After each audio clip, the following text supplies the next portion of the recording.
This is the Property Development Bookclub Podcast. Please be advised that the views expressed are of the individuals and do not represent their employers and should not be taken as advice. Please do your own research and seek advice from an appointed professional. Welcome to the Property Development Bookclub Podcast. In this episode, we're discussing diversity, equity and inclusion in the real estate space. Joining me today, we have Faith Locken from We Rise In and Sarah Hayford from the Land Collective. Welcome to you both. Thank you for joining us. Thanks for having us. So my first question for you both really, I'd love to understand a little bit more about your businesses and what you do in the DEI space.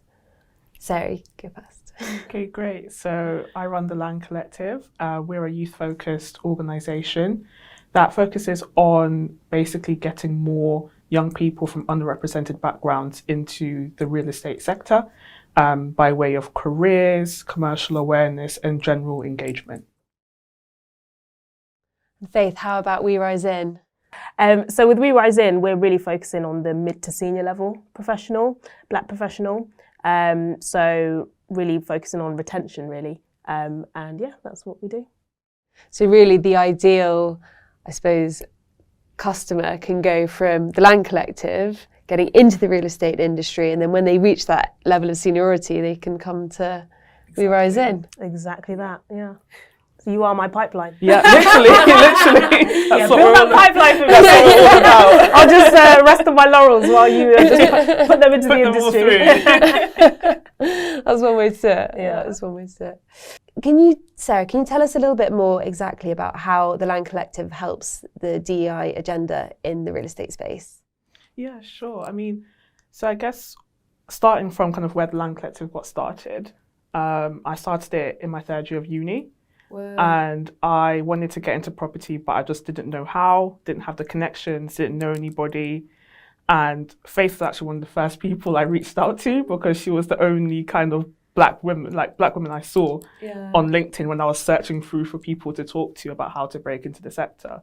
So coming from that kind of problem point, I wanted to create something where other young people who felt the same could have a place to go, to learn about the sector, to prepare for interviews, and to kind of help them just get their leg up really and get their foot in the door. So we have quite a few different activities that we do. We have free events for young people to attend that are mostly related to hot topics in the sector. Because again, when I was trying to learn more about the sector and get into it, all the events were like £50, £100. And I was a student and I was just like, I'm not going to that. So we try and provide value for free for young people in our community. We also do employability programs, which are more longer term.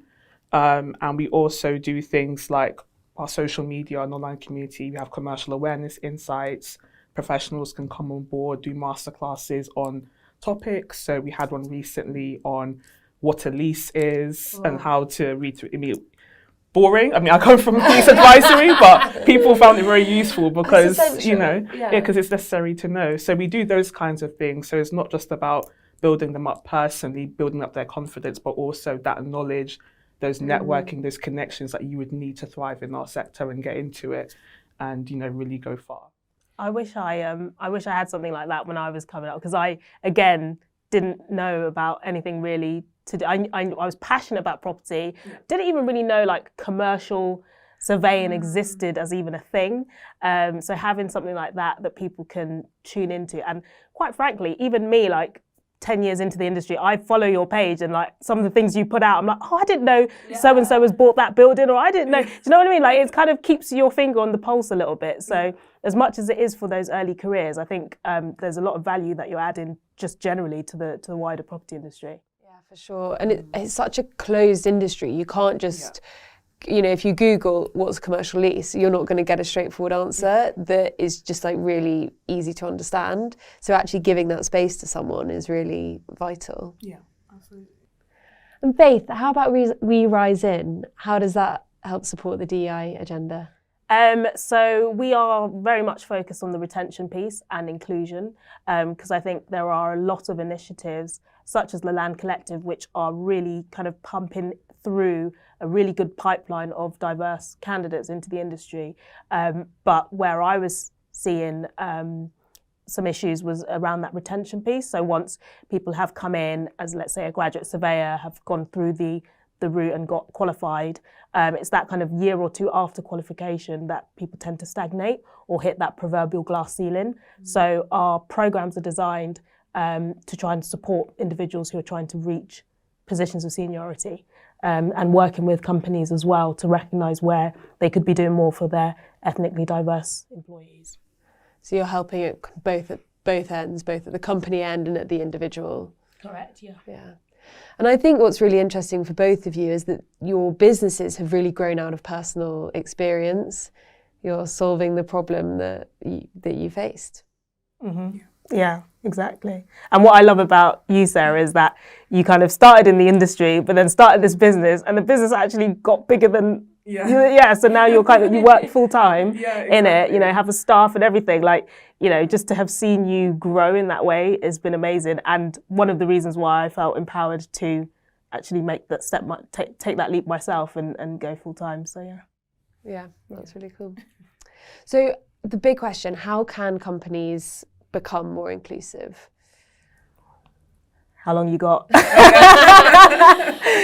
we're here all night, guys. I think it's quite a wide question. It's a hard question to answer because there's so many elements to inclusivity. But I think what it boils down to is recognizing that every person in your organization is coming from a different background, whether that's a cultural background, class background, whatever that might be, and recognizing that everyone needs different levels of support to get them to a good starting position and give them the best possible chance within your sort of environment or your business environment. That's kind of the baseline for me. And then other ways that they can, as a business, you can practically do that is by engaging with companies like the Land Collective, like We Rise In, investing in programs that support diversity, equity and inclusion, and really just like building it into your business plan, and recognizing it as something that can really add value and generate revenue, ultimately. Yeah, and really that it's a core part of your business, not just like an add-on that you can do kind of on the side. Yeah, just to tick that CSR point or whatever. I think that's it, isn't it? I think there's been lots of talk about, diversity and inclusion. They're like, it's a business case, and it's just like, even though it has good impacts on business, it should just be the right thing to do. Yeah. Ultimately, it should just be built in, but it's not really at the moment. I think there's lots of companies that are trying, but there's still a long way to go. I think especially in kind of real estate, we've got a really long way to go with that until it gets to be that. Hopefully in 10 years, you won't need a Land Collective anymore. That's like my ideal plan. You can retire. Yeah, hopefully you'll get to the point where our organisations aren't really needed. But for now, we've still got quite a long way to go, I think. And that's actually a really good point. You've both been in the industry now for the best part of a decade. How have you felt the industry has changed? Has it really become more inclusive, do you think, over the last 10 years? I think we may have different answers. I think maybe for context, I think, so you might, I don't know if you want to reveal, but I've been in industry for about 10 years now. You slightly less, but like, what, 6, 7 or? Yeah, something like that. So I started off coming out of a graduate scheme into surveying. I was in it for a few years, and then after that, went into the Land Collective full time. But I would say the sector has become a bit more open to discussing its problems, which is still progress. Yeah. But that action and execution piece is still tricky. So for example, when the Land Collective, we go out, we speak to employers about what we do and how they can better get involved. When we first started, it was very much, we go into schools already, so we don't need you. We don't really need what you're offering. But now it's actually been, okay, we go into schools, but we're not getting the reception we thought we would get. So let's have a conversation about how to make that better, how to implement a strategy, what kind of schools do we go to, how can we get more people from underrepresented groups into apprenticeships. Like there's a much more free-flowing conversation about problem areas and kind of bottlenecks, which is good. But there's still lots of I don't know, there's still lots of sticking points. I don't know, I think Faith will probably have similar things when it comes to that too. I was going to ask you actually, that change that you saw, I mean, this is a leading question. Did you see that change happen sort of around 2020? Yeah. Yeah. Wow. Yeah. Same. Yeah. There was lots of things on the table, and then we also had quite a lot of people, like, really interesting, you're doing this thing. But there were people that we had talked to in the past that weren't interested, and then now all of a light sudden, bulb, let's re-engage with them, and so that was a weird, tricky year for some people, especially Black business owners, because it felt like, after the Black Lives Matter movement happened and things like that, and George Floyd, it was like, are they coming to us at a place where they really do want to make a change, or is it done that? And then in a year they'll have moved okay, on yeah, something thank you else. for your services, goodbye. So it was a very weird time, I think, for us at that point. Hi, my name's Hattie Walker-Arnott, and you've been listening to the Property Development Bookclub Podcast. Please don't forget to like, share and subscribe. Hi, my name is Sarah Hayford. You've been listening to the Property Development Bookclub Podcast. Don't forget to like, share and subscribe. Hi, I'm Faith Locken, founder and CEO of We Rise In.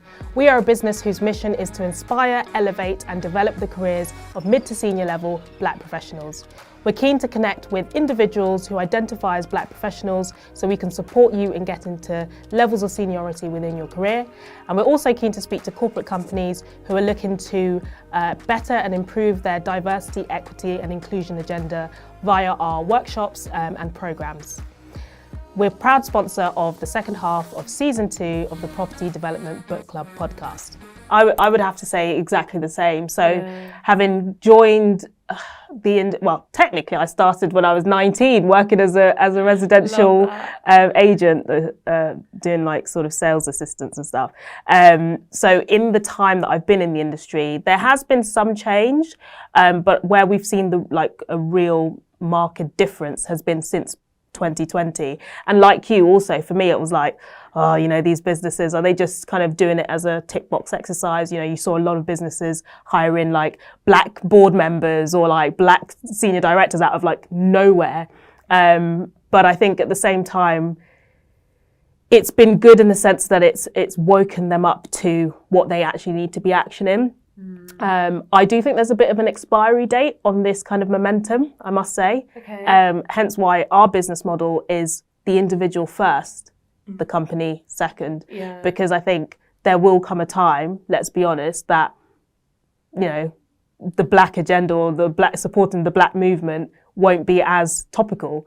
We'll move on to other things. If you look at just like the history in like corporate sort of CSR, way back when it was all about gender and getting more gender diversity, then there was a lot of push for more diversity from LGBT plus community perspective. Now we're kind of in that Black era, and I think we will move on, and I think we need to move on. I think there needs to be other agendas to focus on other elements of diversity. So I'm not naive to the fact that we need to capitalize on this moment now, businesses such as us, to do that. However, just keeping in mind that, you've got to also support those individuals as well as the companies. So yeah, there's definitely been a change, not as much as I'd like to see, but yeah, hopefully there'll be more going forward. I think also with that kind of change piece, I think we all get caught up in that whole saying, change is going to take time. But sometimes even saying that stops companies from actually, again, going out and executing those things. Change does take time, but you have to move eventually.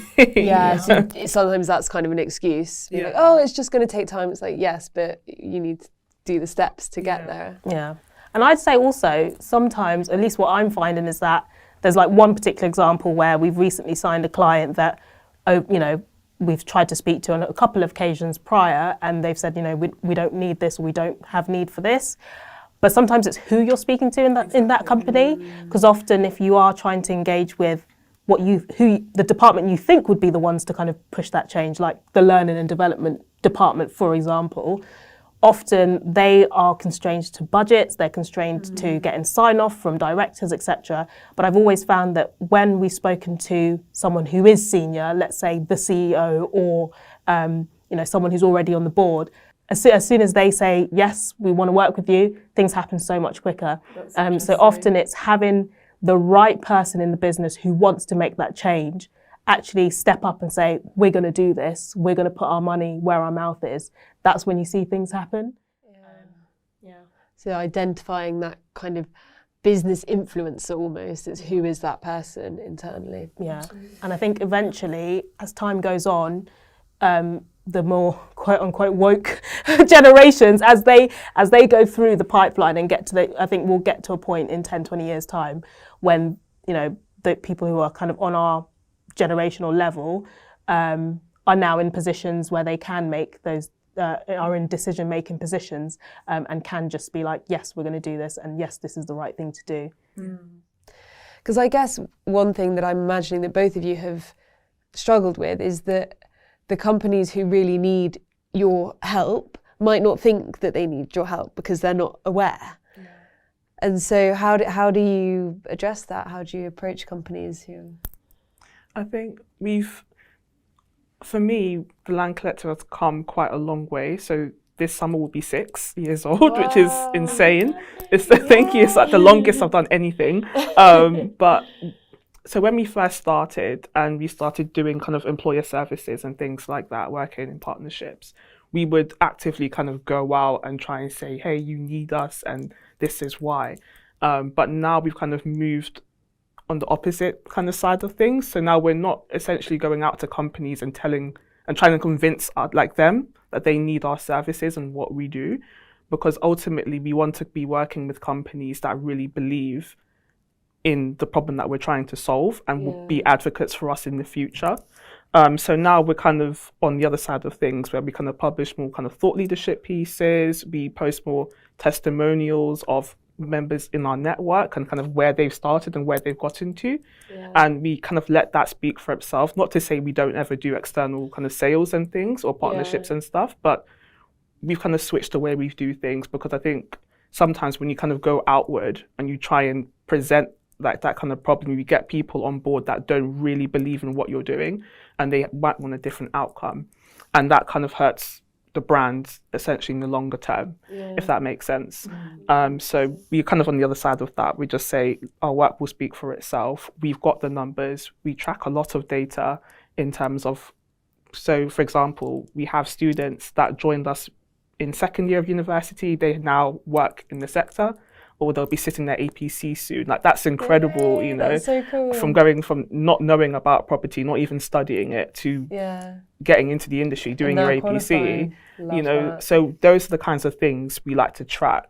We like to track stuff on kind of ethnicity, areas they live in, things like that, because, and I think it was Ali Reid that said this from Landsec. She kind of just said, you can't make progress if you don't track things. And that's like a really, really big part of what we do at the Land Collective. And I think that's also why we can, when we need to go out to employers and say, this is our track record, this is where people have ended up. And that's really important for moving the dial forward. I think we operate in a similar way in that we only work with people that believe and understand in our mission and vision. We've had clients, come to us and say, we want, a program that kind of captures all. So our leadership program is specifically for mid to senior level Black professionals, but you would not believe the amount of clients come to us and say, is this open for everyone? And we're like, no, this is the particular demographic that we're supporting. And I think having, knowing your values and sticking to your core values, eventually you'll start to work with the clients that get it and understand it. And it just creates a better relationship. And then from our kind of, a lot of the corporate programs that we run, like reverse mentoring, having clients that come on board that are already kind of open to and aware, rather than, there being, let's say, the senior leader who is the mentee in the case of reverse mentorship is coming because they've been basically told by their company, you have to do this. They're not going to get the most out of the program. It always has to come from a place of they actually want to be there. So whenever we work with our clients, particularly if we're doing reverse mentoring or inclusion workshops, we almost always put out a disclaimer to say, you need to be putting people forward who are willing to be, open and vulnerable and willing to change and change their mindset. That's Really interesting. Yeah, and I think reverse mentoring is a really interesting one. So, like, what would you say was one of the most interesting things you've learned from coordinating that whole experience with companies and individuals, do you think? I'd say that it's the mentee, who is invariably a white senior male, tends to start off the program feeling very nervous. I think a lot of corporates think that, you know, these kind of programs, it's them just coming and being told that they're racist. You know, like there's a nervousness to starting. But what we found was those the black professionals that were acting as the mentors were also nervous. You know, for a lot of them, this is the first time they've been asked to be vulnerable about their lived experience as a black professional. But then what we found by the end of the 9 months, the pairs have not only kind of gotten to know each other, they've grown to like each other and have become, you know, friends as well as, you know, peers, and have been able to support each other through this time and just be a lot more culturally aware on both sides. So it's not just the white professional that needs educating. All ethnicities need education on everybody else, because the more we know about each other, the more we can empathise with each other's lived experiences, and just create a general inclusive environment. Yeah, I think with that, it's always a bit tricky, isn't it? Because it's like an inward-looking thing, and it can get quite personal. So I think when approaching kind of employers or seniors, it's always that, oh, we don't want to get this thing wrong or say the wrong things, but it's all kind of about the journey, isn't it? Yeah, exactly. And that's what we always say in our workshops, is like, this is the time to get things wrong. You know, say the incorrect thing, ask that awkward question that you didn't really want to ask your black colleague or your black, you know, direct report. This is the program in which to ask it. We're all coming into this knowing that there's going to be these kind of moments, you know, awkward moments, but this is the time to have it. So have it here, so then when you go into the working world, you don't have to have it with you know, someone else and it impacts your career or business. Yeah, or their career, you know, maybe someone who's then put off from working with. Exactly. Yeah. So again, another big question, but what are your hopes? Let's just take a short time frame, the next year, 2 years. What would you love to achieve in the DEI world in real estate, Sarah? I think for me, a lot more focus on employability programs and longer term partnerships with kind of schools, colleges, universities and the employers that we work with. I think we've been focusing on kind of quite short-term goals, but we want to end up doing more things over a longer period of time so we can better track kind of outcomes and where people have come from. So we're going to be launching our first school program this summer for black girls in year 11 in London boroughs. And it's going to be a week-long summer school where they learn all about the property industry, and hopefully the outcome of that would be to get them into apprenticeships or studying real estate later down the line. So really excited about launching that. I'm excited. I've got a cousin who's in year 11. I'm going to be putting her onto that. Let us know when you kind of open up applications or what. They're already open, okay. So I'll send it to you. Perfect. That's so awesome. cool. Look out for that one. Yeah. Faith, how about you? Specifically real estate, or just... I think, I'll answer for both. I think from a real estate perspective, I want companies to take inclusion more seriously. I was just at a dinner a couple of weeks ago with, it was the ladies from Black Women in Real Estate, and we were sitting down round a table with some of the kind of senior leaders in property industries, and a few of them were still kind of focused on, I'm not saying that it's a bad thing, but there was still kind of talking, oh, let's go into schools, let's get, you know, build this pipeline. And I think it was Ali Reid again, who's kind of said, actually, the women around this table are already in the industry and we are saying to you that we are struggling. Yeah. You know, where's the programs for us? Where's the support for us?